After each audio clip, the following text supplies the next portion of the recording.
যে সম্পর্ক টিকিয়ে রাখার জন্য আপনাকে তার হাতে পায়ে ধরতে হবে, সে সম্পর্কে একেবারে ঢুকিয়ে দেওয়াই উচিত নয় কি?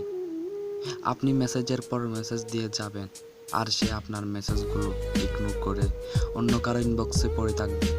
এটাকে যদি আপনি ভালোবাসা মনে করেন, তবে আপনি নিতান্ত একজন বোকা মানুষ। সে আপনাকে প্রতিনিয়ত ঠকে যাচ্ছে, আর আপনি তার আশায় দিনের পর দিন অপেক্ষায় করে যাচ্ছেন। একটু সময়ের জন্য আঁকতি মিনতি করছেন কেন যে আপনাকে ভালোবাসে।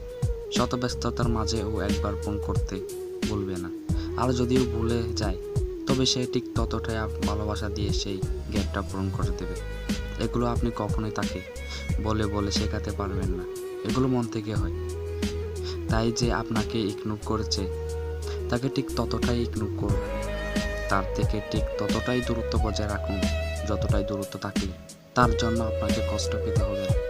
যে অবহেলা করে তাকে নয়, নিজেকে ভালোবাসুন, কারণ আপনি অনেক